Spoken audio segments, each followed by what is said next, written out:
Hello, everyone, and welcome to today's session, Securing Your Network, the basics every network administrator should know. I am Kainas Baria, and I will be your host for the day. Before we get started, we would like to go over a few house rules. For our attendees, the session will be in listen-only mode and will last for an hour, out of which the last 15 minutes will be dedicated to Q&A. Now about our speaker for today's session, Roger Smith. Roger Smith helps managers, owners, board members, and C-level executives of NFPs, charities, associations, and SMEs develop and implement a proven and enhanced digital security action plan based on sound security strategies so they can sleep better at night. He believes that good business security is all about having A.C.T.I.O.N action, that is asset and risk management, control and standards, teams, integrated systems, operations resilience, and next gen innovation. Plan design to protect the organization, enabling it to be resilient, adaptable, and profitable. Business security and cybersecurity are not just putting up a firewall, implementing endpoint protection and applying the essential 8, then walking away hoping for the best. It is a whole business endeavor that follows the cybersecurity action plan, which promotes and creates security in depth. So without any further delay, I would like to hand over the session to you, Roger. Thank you, Keynote. Okay, thank you for that. That was much appreciated. Today we're going to look at some of the basics of what you need to do to protect an organization. If you're into the advanced section of some of the courses that the EC Council delivers, then some of this you'll only get a little out of it. But all of the people who are coming in who understand that they need to learn more, what we're going to talk about is some of the really fundamental stuff and the foundations of how security works. My name is Roger. I've been around for a while. I was in IT industry in the 1980s. I learned Linux, and we had some significant capabilities when we were actually in that space. I am an author, I train people, I am a thought leader in security and IT, and my whole persona about this stuff is getting people to learn that this is something that you have to be very aware of. So let's get into this. Network security is critical in today's modern threat landscape. It is one of the biggest things that we've got as a challenge, and it is something that we actually have to address properly, because if we don't address it properly, we're going to have major problems down the track. And we're already seeing some of the capabilities of nation states, some of the cybersecurity criminal elements, anything along those lines, where people have a better understanding of the digital space than the people who are actually using it. So we have to have a knowledge to make sure that this space is going to be productive for an organization, and to make sure that we are in a better place. So the first thing we've got to do is we've got to protect our data. The more sensitive it is, the more protection we need to put in place. If we haven't got protections, then we have a problem, because if the data gets stolen, gets encrypted, anything along those lines, we then have major problems going forward. We have to start thinking about how we prevent cyber threats, and later on down in this presentation, I'll talk about some of the prevention processes that we can put in place that will allow you to implement better security around an organization.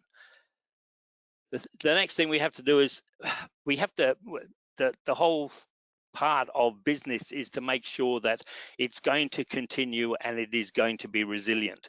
Now, we're not going to be able to stop everything that happens, but we need to have a plan in place that allows us to get back to business as fast as possible, which also builds the resilience in the organization. We've got a lot of regulations and governance coming through. Australia, which is where I am, we've just brought in the Cybersecurity Act of 2024, and it has some significant requirements for any business in any space. And that means that you have to start implementing security measures that are going to protect the sensitive data and to prevent cyber threats from actually occurring. The other thing about cyber is we're in a situation where we are managing an organization and we're making sure that they are not targeted by the bad guys. Now, if you're targeted by the bad guys and they do get in, then your reputation as an organization is going to suffer. If you're a non-profit organization or a small businesses in most cases will go out of business because they haven't got the resilience and the resources to be able to get in there. But also non-profits have a big problem for the simple fact that if they can't be trusted with donor money and grants and that type of situation, then they are going to lose their funding as well. We also need to be able to grow with the business. So if we put something in place, we need to be able to implement it for not only 10 PCs, but 100 PCs and have that capability along that line as well. And we have to build confidence within our staff and our clients. The staff are, your team is really important to protecting an organization. The more aware they are of cyber and cyber crime and what the hackers can do, then the more they are actually going to be part of your arsenal to protect the organization significantly. So let's have a look at some of the foundations. What are the threats that we actually have to worry about? Now, in most cases, we've already heard about malware, we've seen phishing attacks, we've seen man-in-the-middle attacks, especially with Wi-Fi, and we've seen DDoS attacks on websites or cloud-based systems. What we don't see is some of the uncommon threats, like the insider threat, someone who is inside, who's part of the organization, who is then going to make it possible for someone to steal information. Shadow IT, so implementing things that people shouldn't be implementing for the simple fact they haven't got the compliance and requirements around it. Supply chains, we've seen a number of huge supply chain attacks and they cause major problems across the board. Another one is advanced persistent threats. Now, if you've ever seen an advanced persistent threat, they are quite interesting in themselves because they will stay inside an organization and they will not do anything until they are activated. And in some cases, an advanced persistent threat can be inside an organization for 6 to 18 months. And as you can understand, once it's initiated, then you've got a problem. So let's have a look at what we need to understand as a way of protecting an organization. First thing we need to worry about is what are the kind of common vulnerabilities in the network? What are the things that are going to allow the cyber criminal or the criminal element to get into your organization? So there's a number of them. Weak passwords. In males, it's 1, 2, 3, 4, 5, 6 is the common password we see regularly. In females, it's password. Okay, but if you combine weak passwords with no multi-factor authentication, then anybody has the opportunity to get into a system. So you need to have complex, unique, and passwords with a certain length. We recommend 12 characters, and you need to have multi-factor authentication on any cloud-based system. It doesn't matter what it's for, whether it's social media, maybe it's your email, maybe it's your documents, it needs to have multi-factor authentication. Another one that we see regularly as a vulnerability is unpatched software. We just did an audit on a client recently, and they had a server in their system that hadn't been updated since 2022. It had 192 updates that hadn't been applied to the system, which makes it exceedingly vulnerable. The other one is physical security. How do we stop people getting access to the keyboard and mouse on a system? If we can stop that, we put doors in place, we put locks on doors, that makes it harder for someone to walk into an organization and have access to something. Fourth one, misconfigured software and hardware. If we are making changes to software and hardware in some significant way, we need to be able to track what has come in, what the configuration of those components are, and also making sure that we can track it. If someone makes a change, we need to be able to see what that change is and either authorize it or have the ability to go back to it. Insider threats, as I said before, if you've got someone who is pissed off with the organization, they can cause major problems because they're already inside the organization. They also already have access to certain levels of data, and we need to protect against that as much as possible. The last one is APIs, so connections between software. Internet of Things, we've seen a large problem with Internet of Things for the simple fact that most of these Internet of Things devices are small, they are self-contained, they have limited resources, so they don't have a high-end processor, they don't have lots of RAM, they don't have the ability to encrypt data. So it's best to keep them outside your organization on a separate network as much as possible. Remote access, no matter what it is, you need to have a VPN in place. So let's have a look at some of the security architecture that's around at the moment. Perimeter security, firewalls are still a big thing. It doesn't matter whether you are an organization of 2 people or it's a new organization of 100,000 people. You need to have systems that protect the organization from, so create boundary around organizations as much as possible.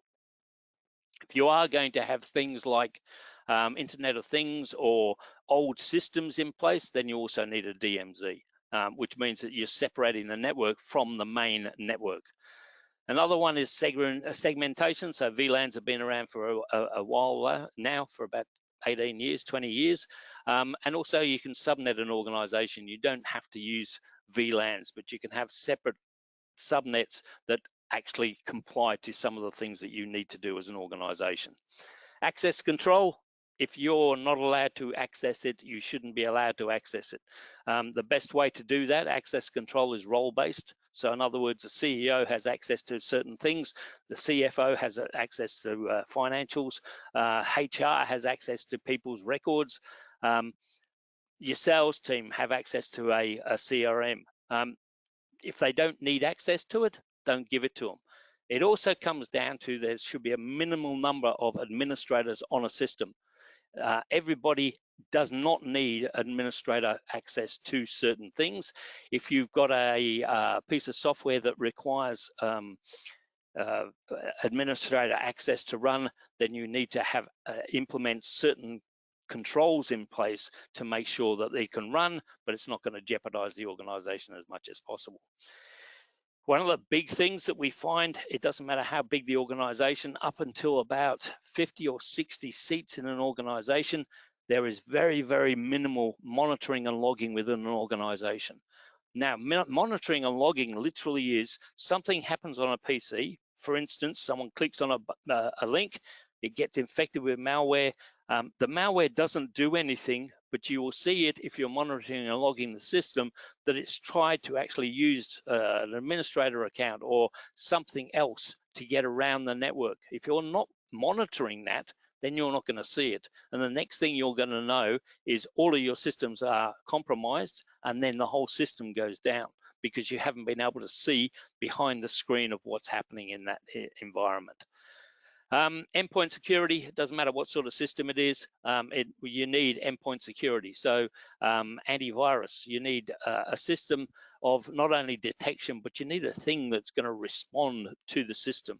There's a large number of systems out there that allow you to actually detect something and respond to it.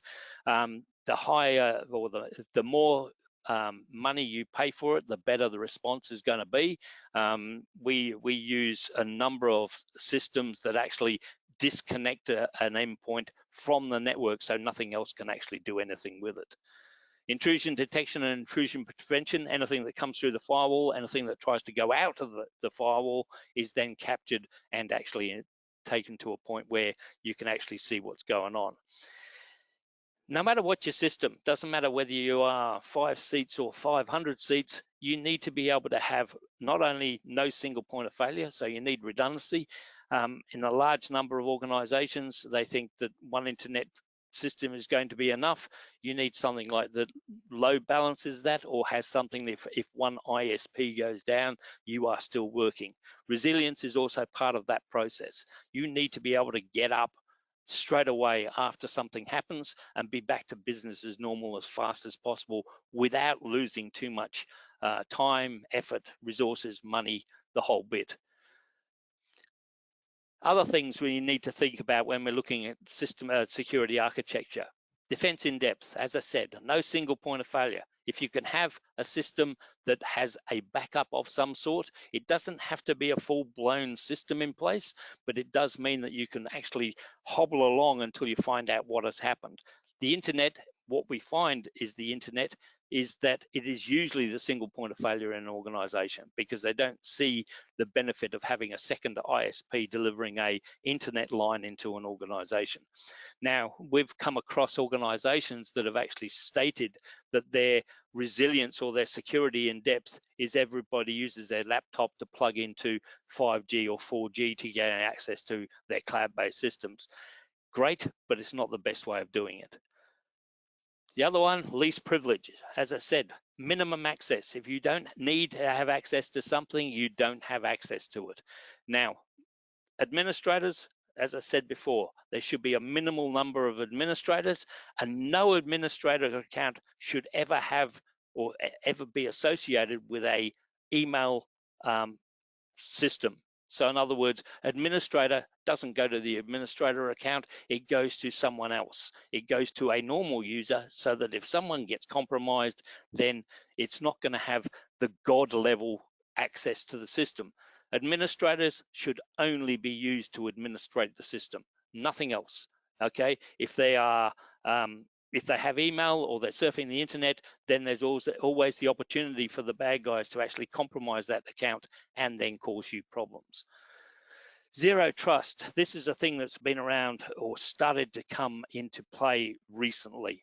Zero trust means that there are systems in place that are verifying the connection before they are trusting access to the system.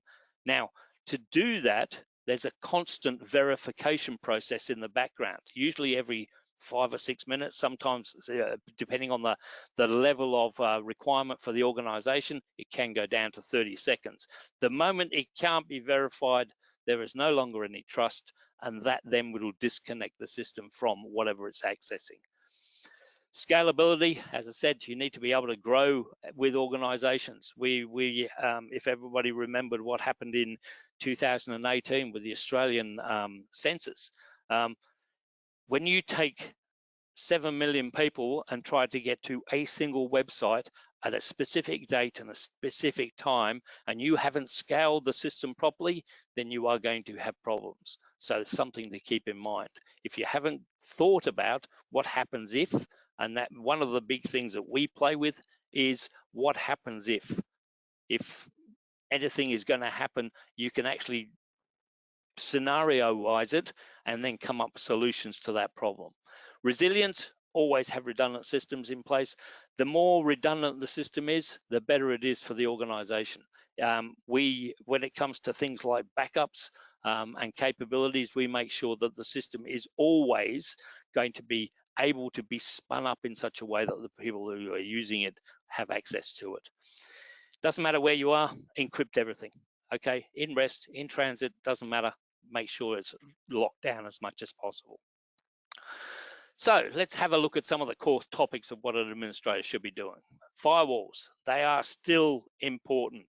Now, we are in a constant battle when it comes to firewalls with the bad guys.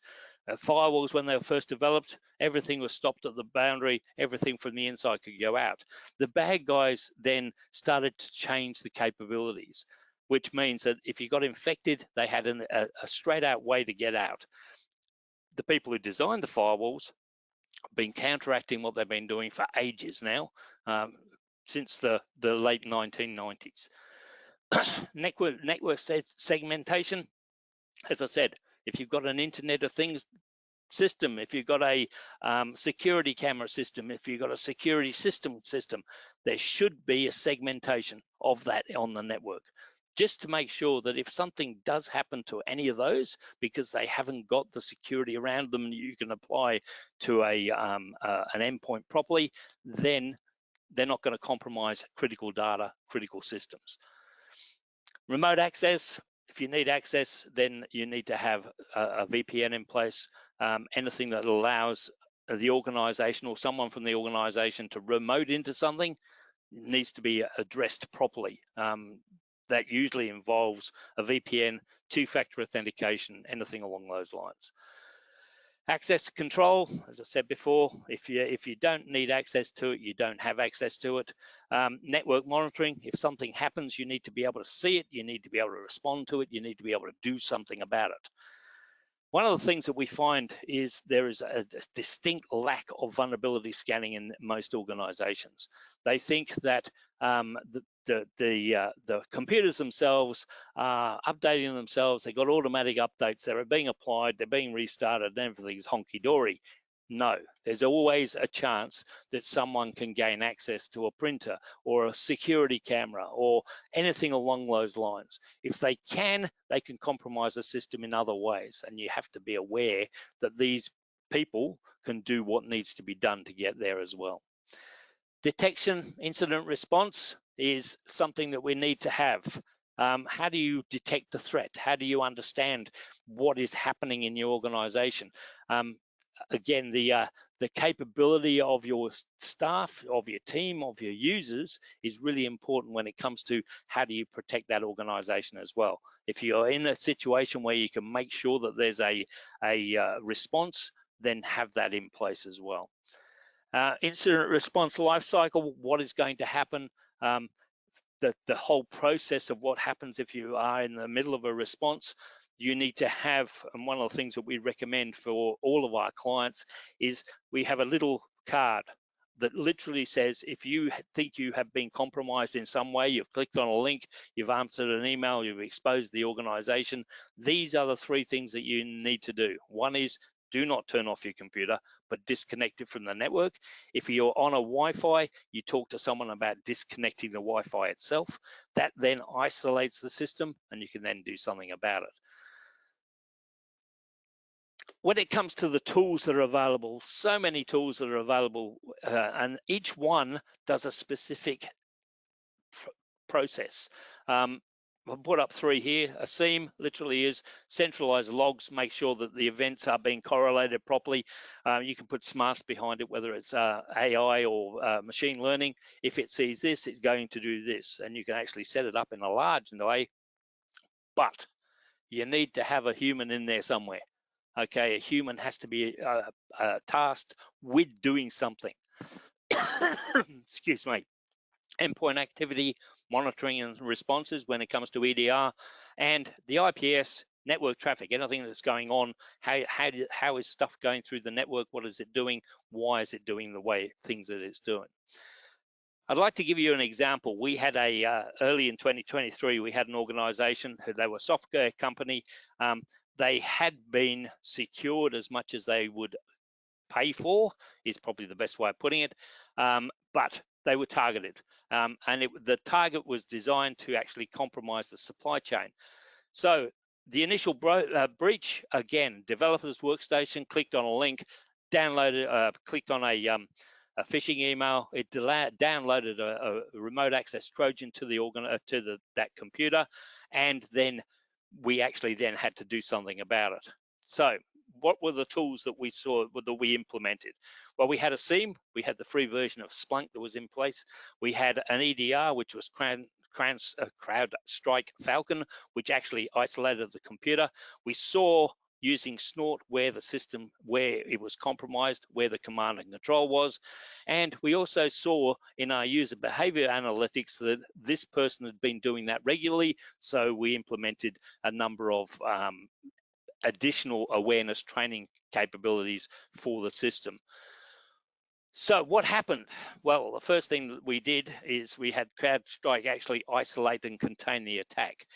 From there, we actually found out what it was. We actually took the hard drive out of the infected machine. Now, the reason why we did that, if we take the hard drive out after we've turned it off, we've now got an exact copy of what's going on. We can then actually replicate that to find out what happened.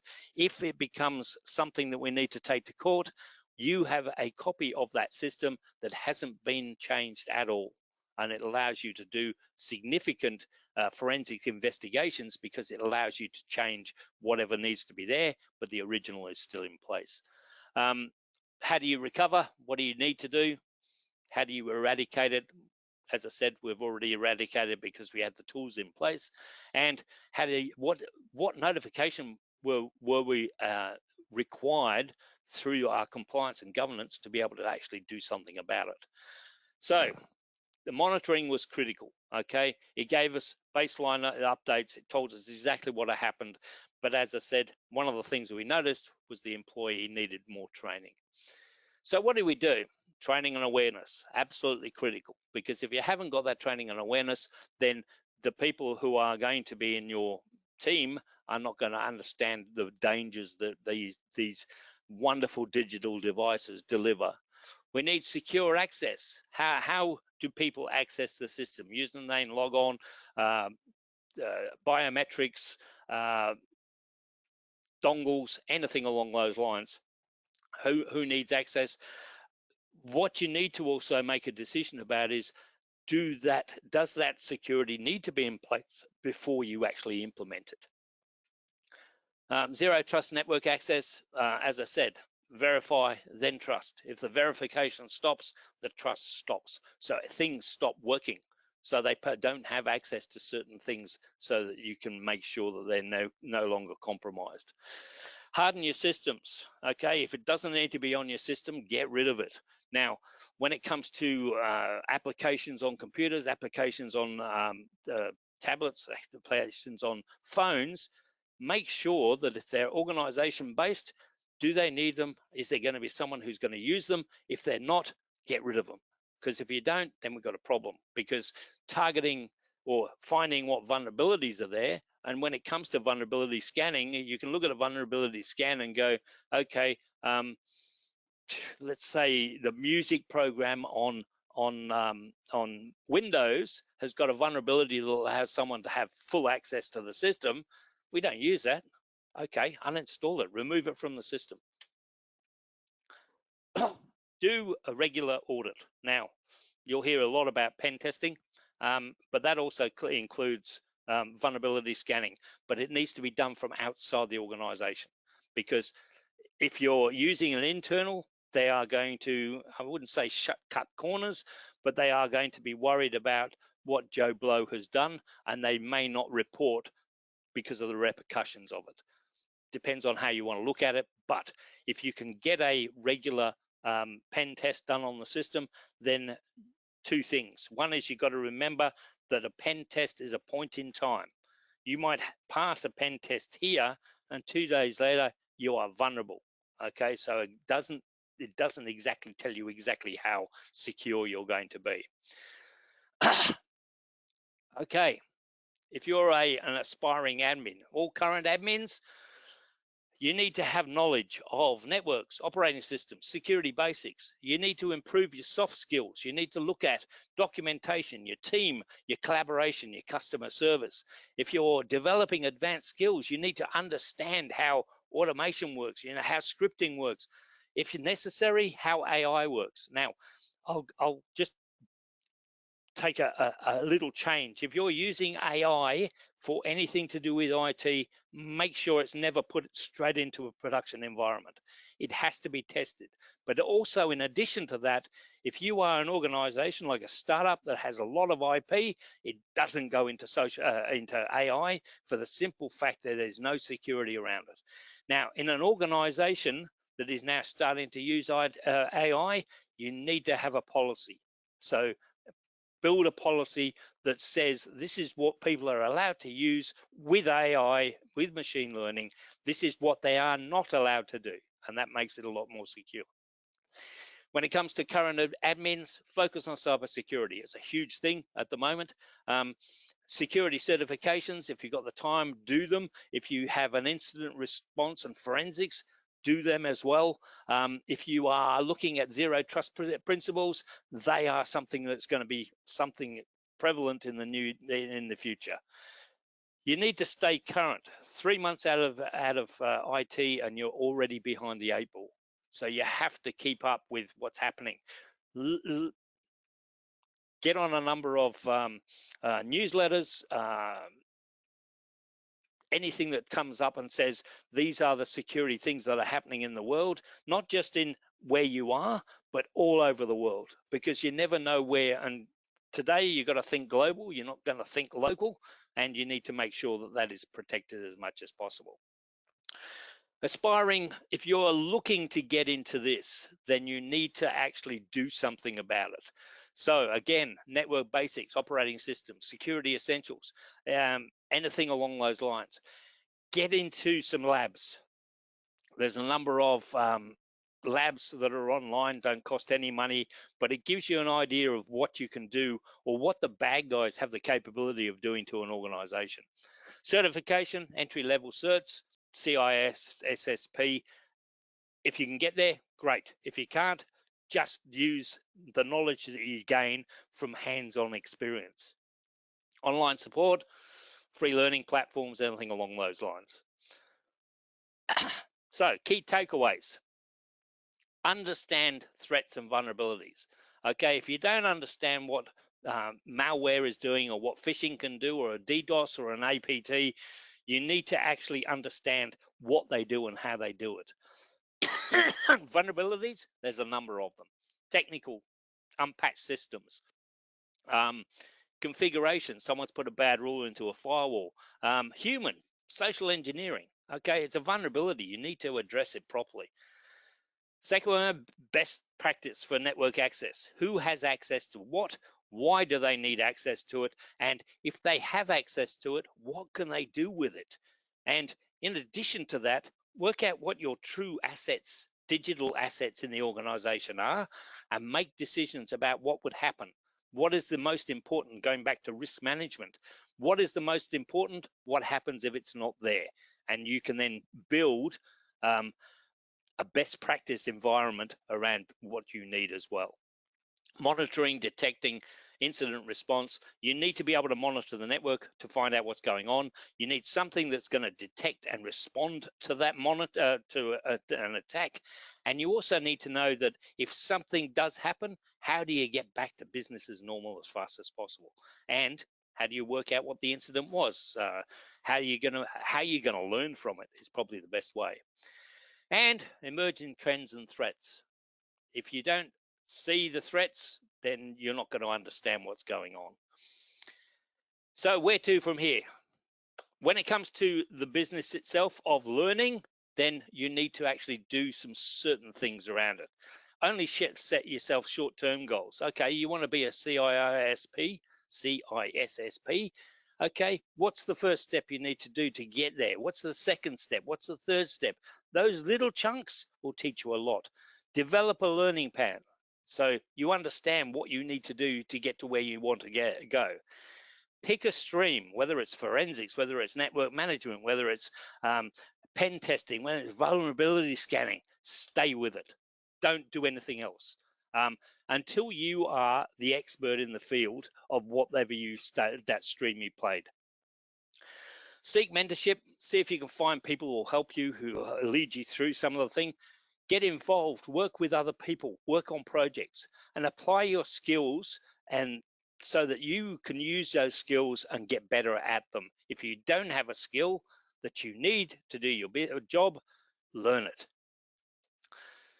Okay, so thank you very much. One of the things about it, it's not only your problem. Okay, business security is everybody's job, because if you think about it, when it comes to the organization itself, everybody is involved. It's no longer just the IT person's problem. It is everybody, and you have to get that through everybody's head that this is important. So thank you very much. Thank you very much, Roger, for delivering such an insightful and informative session. We found the webinar very engaging and hope it was valuable for you as well. Yep, it was. Thank you.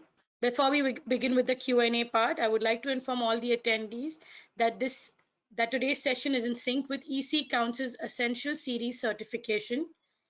As the threat landscape evolves, early career cyber professionals need to develop proficiency in multidimensional skills to detect and thwart cyber attacks.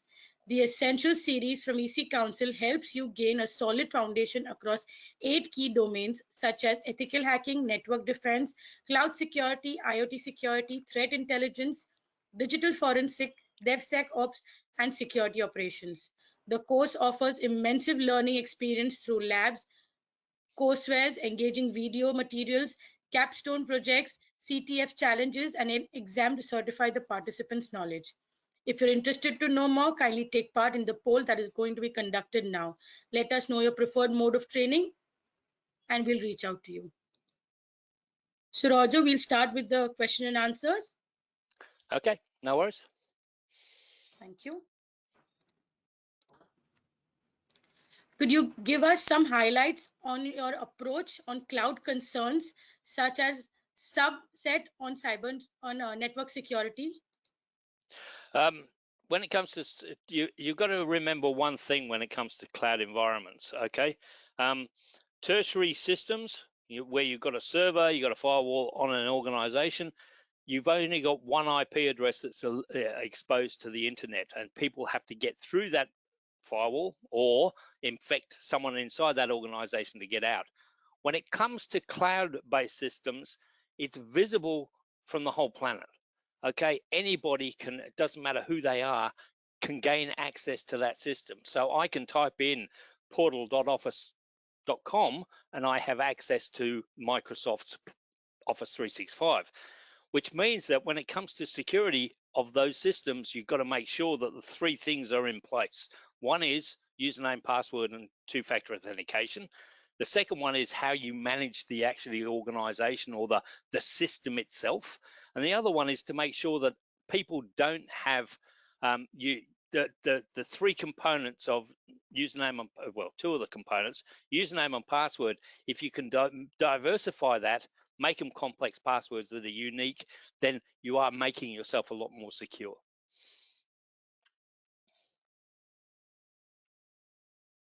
Thank you. We'll move on to the next one. What application would you recommend for SIEM? For a SIEM, there's a number of ones available. You can use a free system that is available that you can put on a Linux server and run on your own system. We've invested a lot of time in Splunk, so we have an understanding of how Splunk works, what information it's going to collect. The only thing we have problems with Splunk is the amount of information it does collect, which means you then have a storage problem. But there are a lot of systems out there that allow you to capture all of the information of an organization. When it comes to a SIEM, it also depends on the actual client information that's been set up to be delivered to the SIEM itself. Because if you haven't got a good application on the endpoints, then you're going to miss information that's not going to be much good to you. So as I said, we use Splunk if we can get away with it, but there's Manage Engine's another one. Off the top of my head, I can't think of any more actually, but they do allow that capability to go forward as is. Thank you. Also, Roger, we're getting great feedbacks. The session is very insightful and informative for all the audiences, and they're appreciating a lot about the value, about the valuable knowledge that you're sharing with them. Thank you very much, and we're looking for more and more sessions. Yep, no worries at all. Thank you. We'll move on to the next question. Yes. What are the best ways for network administrators to continuously train in cybersecurity, especially with the rapid evolution of threats? Okay. There's a number of ways you can improve. As I said, you have, if you get out of not doing anything for a good 3 months, then you are going to not only forget some of the things that are happening, but you're also not going to see the changes that are happening going forward. So you have to be very, very much immersed in what is actually going on. And the only way to do that is not only setting up a lab for yourself, so a laboratory, a server, whether it's Linux or whatever, an attack system and a attacked system. You need to have all of those going on as much as possible. If you're investing in cyber itself, the whole thing about what is happening in cyber with the capabilities, what AI is now bringing to the table, it's an uphill battle. Take my word for it. There are situations now, and it actually occurred 2 weeks ago, where one of my boys came to me and said, we've never seen this before. How do we counteract it? And that is, to me, very important, because they are looking at these changes and they're actually saying, well, okay, how do we protect our clients as much as possible? Thank you. We move on to the next one. How do you ensure that network devices, example, routers, switches, firewalls, are updated and patched? As I said before, vulnerability scanning will tell you, depending on what the vulnerability scanner is. So if you're using a bought one, Nessus, for instance, they will give you a report about your firewall is out of or needs a patch, and then you can actually apply that patch, or you can automate it as much as possible. If you haven't got the money to run that, then there's something like Open VAS, for instance, does the same job, gets the information from the same areas, so it understands what vulnerabilities are available or can be leveraged to get into your system. Either way, when it comes to vulnerability scanning an organization, you got to remember that you don't have to react to every vulnerability on a system. The ones you have to worry about, there's a class rating, I can't remember what it's called off the top of my head, but it gives you a number between 0 and 10. Anything over 7.5, you need to address as fast as possible. Anything under 7.5, you can get to it. Anything under 5, there's a very good chance that it's not going to cause you a problem anyway. In most cases, it's information, like it might be the banner on something. Okay, what are you going to do? Let's remove it so you don't have to worry about it. But when it comes to that 7.5 and above, that is an area where if someone compromises that vulnerability, they gain access to the system in some way, and you have to stop that from happening. So if you're running Open VAS, Nessus, anything along those lines, then you will. We have a process where we run what we call regular irregular scans. So every 24 hours, our system does a scan on our network. It looks at all vulnerabilities, checks it against the database that it downloads from the internet, sees if there's any vulnerabilities, and it'll come up. And every morning I get a report. Now that scan happens between any time between midnight and midnight. Okay, no set time, no set systems. Now, the reason why we do that is the simple fact that one of my boys might make a change, okay? The configuration might be changed or something along those lines, which gives that vulnerability. Then it's only on our system for 24 hours, and it allows us to actually respond to something that we know that we need to fix as much as possible. That report goes directly into my email. It also goes directly to the support system. And if there's something that we need to do, we do it after 8 o'clock in the morning. That's great. Next one. Yep. How do you monitor network logs, and what SIEM, that is Security Information and Event Management tools, do you use?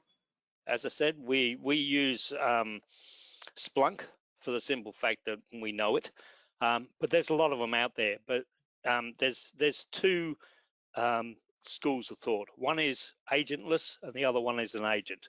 Now, agentless is looking at things like switches and routers and access points. You can't put an agent on one of those, but it can be used to check where the logs are going. All of them can be set up to deliver deliver information to a logging system. Once you've got those logs in the system, you can then use the right scanning capability to find out if it's a problem, depending on what information is coming out of those systems. The more sophisticated the system, so switches and firewalls, so if it's a managed switch, if it's a PoE switch, if it's a full-blown access point, something like a Meraki, for instance, or it's something like a Cisco or a FortiGate, you are going to get substantial logging out of those systems, and you can tell it to write that log to whatever your capture system is. If you're using an agent that any system can take an agent, great, because you can actually then granularly control the information that's going from the agent to the storage device, and using the smarts in the system to work out whether you are going to have problems or not. Excuse me. Q. The next one, will the standard way of monitoring and troubleshooting the network fade away with the infuse of AI? Will the old school network engineering upgrade themselves to learn AI? A bit of both. AI is I like to, I've got a mate who says that AI is a tool. How you use that tool is how it's going to benefit you. Now, when it comes to a tool, if you're using a hammer to hammer in a nail, great. But if you're using a hammer, you're going to actually address everything as a nail. So you have to be able to look at that and make sure that you are not seeing things that are not really happening. Now, when it comes to the industry itself, AI is going to make some changes, significant changes, for the simple fact that it can think faster than we can. If you get the capability right, it can do a hell of a lot more. It can actually implement protection faster. The problem is you've got to have a human in there. You've got to have someone who can look at it and go, that's a false positive. And if it's a false positive, it shouldn't be doing what it needs to do, because otherwise it's going to shut things down. It's going to delete files and processes. You don't want that. When it comes to AI in the industry itself, or whether we're going to be using it, yes, we are. But also you got to think about it. The bad guys are using it already as well. And that's then a significant problem, because we're going to get to a point where it's AI against AI, and that'll be an interesting evolution in itself. Thank you. Thank you. Next one. What type of networking software can be used in response of any breach? Can it be accessed in free version of practices? When it comes to a breach itself, we use two products. One is SentinelOne. Okay. Now we use SentinelOne on our high-end clients' servers, for the simple fact that it has the capability of not only detecting an attack, it'll isolate an attack. So when it comes to a server environment where you've got all your data, you've got all your system, you've got all your things like your databases and your exchange and all that sort of thing, you get a compromised system, you want it to no longer go any further from that. So by isolating the system straight away, it cuts it off of the command and control. There's no upload and download of data between you and whoever's attacking you. It's also interrogating the system itself to find out how it got in and what it's doing and why it's doing it, because it can investigate the processes that are happening to make that piece of malware work. The second system we use is a thing called ThreatLocker, and it's only been around for about 3 years, and it is absolutely brilliant. Now, if you know how the Essential 8 work, there's an Essential 8 capabilities or controls that you need to put in place that lifts you up a certain level about security. One of the hardest Essential 8 components to actually implement is a thing called software whitelisting. Okay, now, because whitelisting is such a bitch to get into place, because what happens with whitelisting, if you don't have something like ThreatLocker, is you'll whitelist all of the applications. You'll get an application that's been hiding in something that's never been used because it doesn't get used. It gets used once a year. That process won't run. ThreatLocker actually you have the ability to actually look at the system and go, okay, suddenly this has popped up. It's coming out of this directory, which is one of the proven directories, even though the hash is different. Okay, obviously that's allowed to run, so let's make it run. And it means you can control it. Now, whitelisting literally means that if something gets on the system, you get a piece of malware, you go somewhere that you shouldn't go, you get a drive-by piece of malware on your computer, the first thing this does is it isolates that application or that process. If it isolates that process, it literally stops it. Now, there's a couple of other things that ThreatLocker does, is it has what is called ring fencing. So it literally allows stops the organization or the compromised system from getting to the command and control. If it hasn't got command and control, that piece of malware is not going to be able to do anything at all. And what we've done with both of those products is isolated the whole system straight away. The moment that happens, okay, bells and whistles go off, people get told, people look at the system and go, oh, what have I done? You're already in control of the situation. Whereas if you didn't know about it, then 3 days later, you've now got a compromised system, all your data's been extracted, and you no longer have access to your data. So, thank you. Thank you. What is the difference between a network administrator and system administrator, and how do they work together? Good question. I think in most cases, they're interdisposable. So you can mix the two up. Networks and administration, you're still looking at everything that's going on. A system administrator is more focused on the capabilities of the system. So how are these pieces talking to each other? Whereas the network administrator is looking at the network and making sure the communication package is in place. You're probably going to learn all about how data moves across a network. They both have a significant role in an organization. When it comes to payment, getting paid for the job, the system administrators are usually getting paid a lot more because they actually understand how this application talks to that application and what else is involved in that data.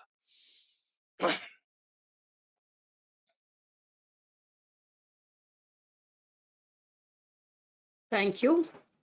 The next one. Yep. Could you recommend the best SIEM tools to learn for real world applications? Also, where can I get hands-on experience with these tools, such as lab simulations or free platforms? There are a number of places on the internet where you can, one of them is a thing called Hack the Box, where they'll give you, there's a number of different scenarios that'll tell you what's going on. The other one is, the best thing you can do for yourself is create a lab. So using something like Kali as your attack weapon, having a system that is being attacked, and actually having a monitoring system that allows you to see what is going on in the background behind it. If you're using something like Kali and you're using something like Metasploit, for instance, you will actually see the attack happen and you can actually do something about it if you have the right tools in place. Now, everything I just said is free, okay? There's no cost apart from the actual hardware itself. If you want to run a virtual system, there's VirtualBox. That'll give you three PCs or 3 systems. You can get Splunk for free. It gives you a good training package. You can get Kali for free. You can get Metasploit for free. It gives you all of that capability. And if you have a look, I don't know if this is something that the EC Council does, but Kali is one of the best defensive packages that are out there. It's used highly by the bad guys, but it also allows you to actually play around with things like if you've got God, I can't even remember half of them, but there's about 2,500 applications, from full-blown applications all the way through to something that someone's had an idea about that does work if you want it to, but it does mean that you have to do other things to make it work.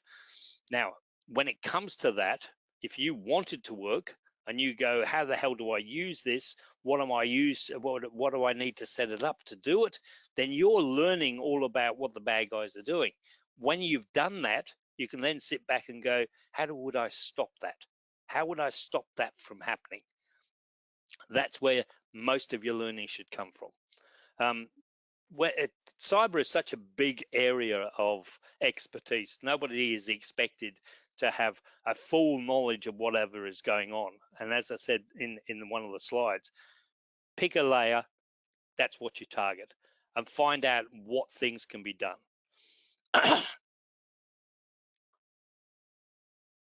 Too many questions coming on the way, but Oh, that's all right. we'll take the last one for the day, Roger. Okay. So, what do you say about the pager attack case? Had it some vulnerability caused by network OSI model lapses?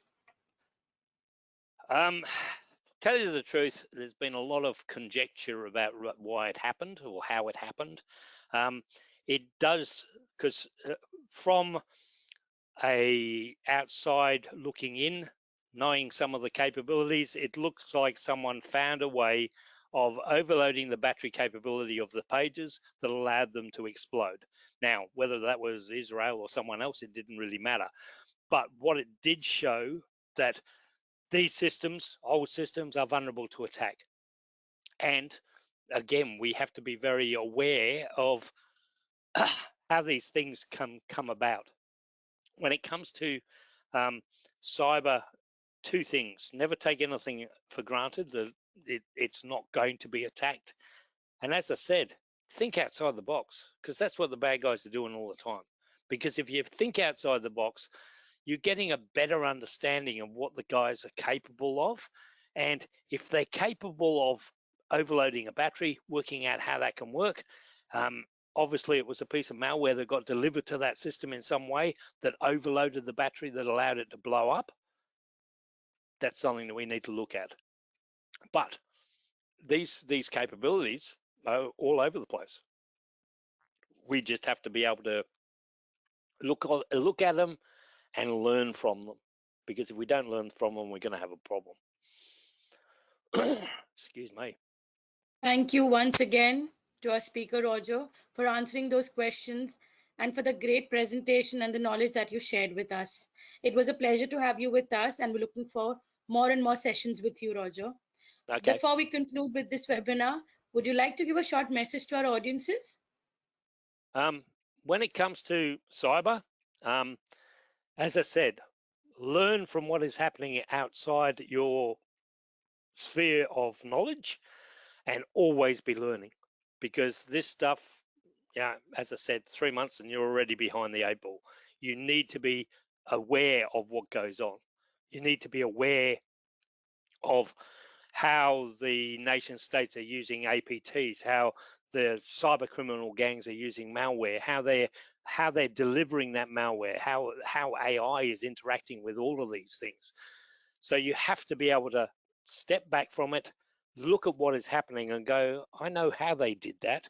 Let's find out how. Okay, so it gives you that opportunity to go, well, we've seen that before. What can we do about it?